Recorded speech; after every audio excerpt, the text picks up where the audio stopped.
अब तक हम सब ने देखा कि सुनवांसी को खत्म हुए 1 घंटे हो चुके थे, जिसके बाद जहांगीर फिशिंग बोट पर था, उसे आगे बढ़ाने के लिए कहता है और फिर जहांगीर लोगों को समझा रहा था कि तुम्हें जितने भी पायरेट्स यहाँ दिखते हैं उन सभी को तुम्हें खत्म करना होगा, क्योंकि आप सब कुछ टाइम तक यहीं पे रहने वाले हैं और इसलिए हो सकता है कि अगर यहाँ पर कोई भी पायरेट्स जिंदा बच जाता है वो अपने साथ बहुत सारे पायरेट्स को लेकर आ सकता है और फिर जो आपके साथ हाल होगा ना वो बहुत ही ज्यादा बुरा होगा। सामने देखिए जो कंकाल का पहाड़ है ना, उस पे ही आपका कंकाल मिलने वाला है। और यह सब सुनने के बाद यहाँ पर जितने भी लोग थे वो सब डर तो गए थे, लेकिन वो सब लड़ने के लिए तैयार थे। और अब यहाँ पर फिशिंग बोट आइलैंड के करीब आ चुका था, जिसके बाद लाओतियान आते हैं और सभी को उतार देते हैं। और अब यहाँ पर सब लोग अपने अपने हाथों में गन लेकर यहाँ पर आगे आइलैंड की तरफ में बढ़ते हैं। दूसरी ओर आइलैंड पे जितने भी पायरेट्स थे उनके पास हथियार उतना नहीं था, लेकिन वो सब लड़ने के लिए तैयार थे और उनमें से कुछ म्यूटेंट भी थे। और अब यहाँ पर फाइट स्टार्ट हो जाता है, जिसके बाद यहाँ पर बहुत सारे पायरेट्स तो मारे जाते हैं, लेकिन इनमें से कुछ म्यूटेंट पायरेट्स थे, उनसे बहुत सारे लोग डर गए थे। और इस टाइम जहांगीर अपना रिवॉल्वर निकालता है जिसमें रहता है स्पेशल बुलेट, जिसके बाद वो फायर करता है और फिर स्पेशल बुलेट निकलता है गन से और सीधा जाकर लगता है पायरेट्स के सर में, जिसके बाद वो पायरेट्स वहीं पर खत्म हो जाता है जो कि म्यूटेंट रहता है। हालांकि जहांगीर जितना पावरफुल है और ये सब कुछ म्यूटेंट है जो कि अपने आप को पावरफुल समझ के यहाँ पर फाइट करने के लिए आए थे जहांगीर से, लेकिन जहांगीर के लिए ये बस 3 साल के बच्चे ही थे। और अब इस छोटे से आइलैंड पे जितने भी पायरेट्स थे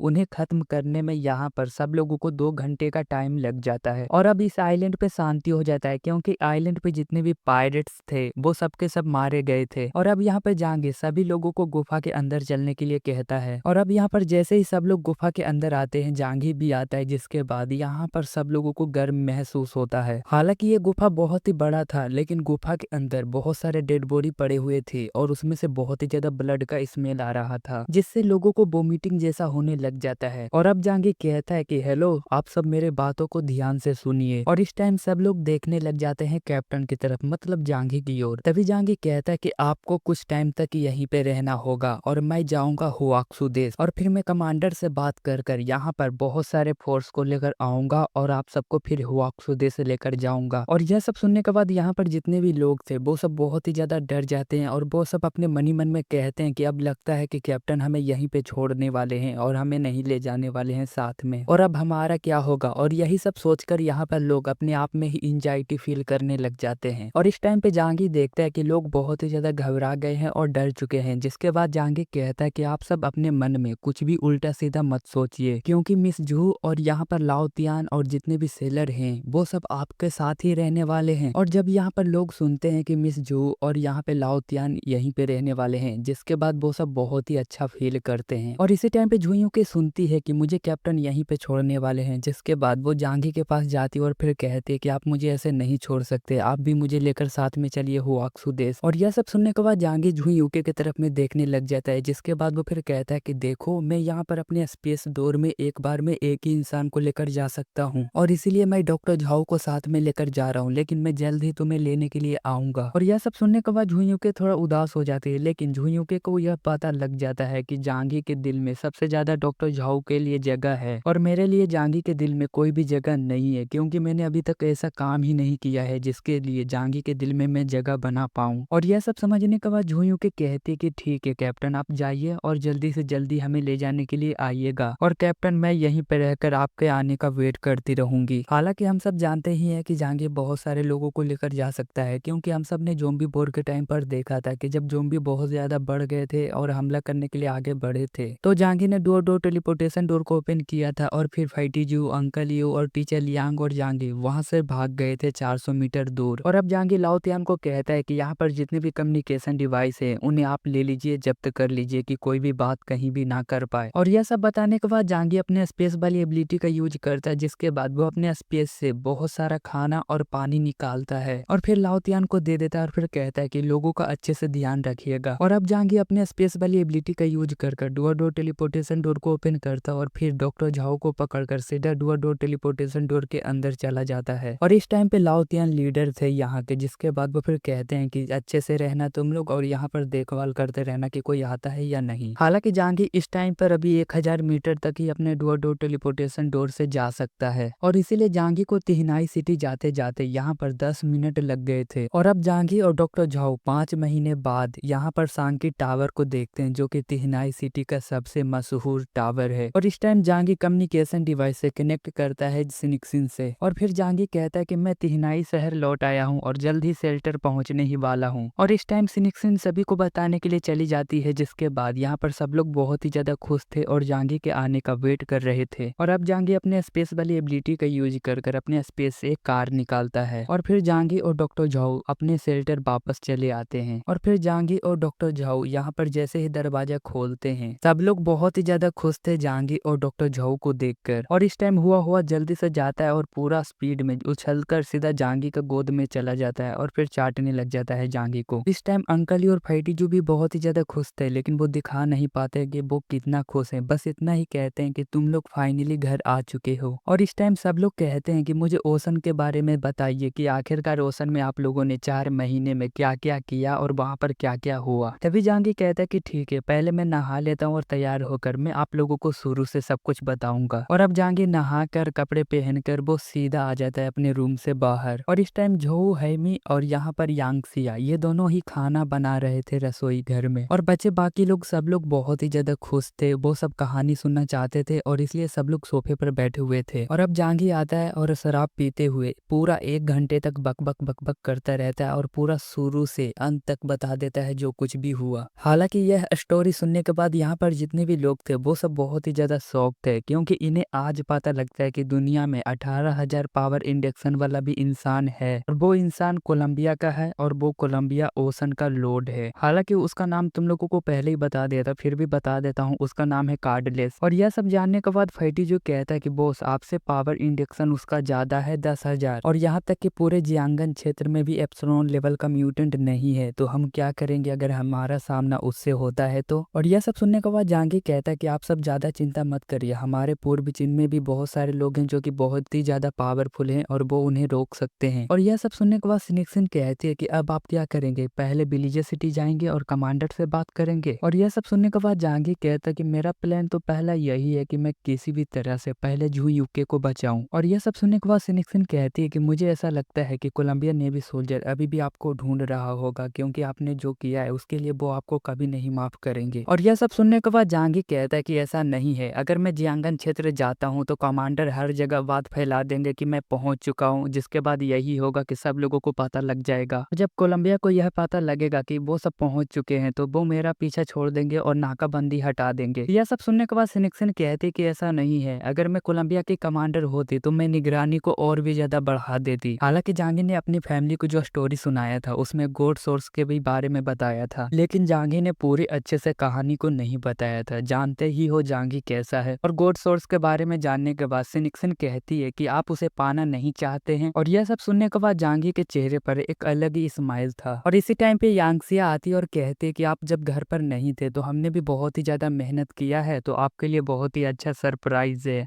और यह सुनने के बाद जांगी कहता है कि ओह ऐसा है क्या, लगता है मैंने बहुत ही ज्यादा इंतजार किया है इसके लिए। और अब यांगसिया सीधा आती है जो कि एक लंच बॉक्स लेकर रखती है अपने हाथों में। और इस टाइम जांगी देखता है यांगसिया के आंखों में जो कि एक अलग ही चमक था, और वो अपना हाथ बढ़ाता है, लंच बॉक्स ले लेता है और फिर उसे खोलता है और उसमें एक केक रहता है। और फिर जैसे ही जांगी केक का एक वाइट लेता है, जांगी बहुत ही ज्यादा खुश हो जाता है, उसके आंखें एकदम चमकने लग जाते हैं। और इसी टाइम पे जांगी कहता है कि आपने जो खाना बनाया है ना वो 1 नंबर है और ये सबसे बेस्ट है एनर्जी के लिए। और इस टाइम यांगसे इतना ज्यादा खुश हो जाती है ना जांगी के मुंह से इतना ज्यादा तारीफ सुनने के बाद, वो बता नहीं सकती। हालांकि यांगसिया जो पहले खाना बनाती थी ना, पहले कम एनर्जी मिलता था, लेकिन अब जो बनाती है ना उससे ज्यादा मिलता है, मतलब उसका डबल मिलता है। अब सिनिक्सिन कहती है कि सच में मैंने बहुत ही ज्यादा मेहनत किया है इसके लिए, आपने जो खाना खाया है ना वो 10 लोगों के बराबर का खाना था। हालांकि शेल्टर में रहने वाले जितने भी लोग हैं वो सब बहुत ही अच्छे खाना खाते हैं, और उन्हें यह भी पता है कि अगर वो समय के साथ आगे नहीं बढ़ते हैं तो उन्हें बहुत बड़ा नुकसान होगा। यहाँ पर यांगसिया झोऊ हैमी के बारे में भी बताती है। हालांकि हम सब जानते ही हैं कि झोऊ हैमी के पास, मतलब अंकल की वाइफ के पास कोई भी एबिलिटी नहीं है किसी भी तरह से, लेकिन वो फिर भी 2 से 3 घंटे खाने बनाने में देती है जिससे और भी अच्छा खाना बना पाए। और जब जांगी यह सब जानता है तो वो कहता है कि सच में आप सबने बहुत ही ज्यादा मेहनत किया है। और इस टाइम अंकली और फैटीजू ये दोनों भी तैयार थे अपनी अपनी ट्रेनिंग को दिखाने में कि वो कितना इतना पावरफुल हो चुके हैं पहले से, क्योंकि अंकल यू और फाइटी जू हर बार विलेजर सिटी चले जाते हैं और डेंग परिवार से मिलते हैं और कमांडर जोशुआई से भी मिलते हैं। हालांकि अंकल यू अब इतना पावरफुल हो चुके हैं कि उनका शरीर अब उससे और भी ज्यादा मजबूत नहीं हो सकता, क्योंकि ये गामा लेवल के हैं। लेकिन फाइटी जू का केस अलग है, क्योंकि फाइटी जू जो सीख रहा है ना उसके बारे में किसी को नहीं पता है, लेकिन वो कुछ नया सीख रहा है।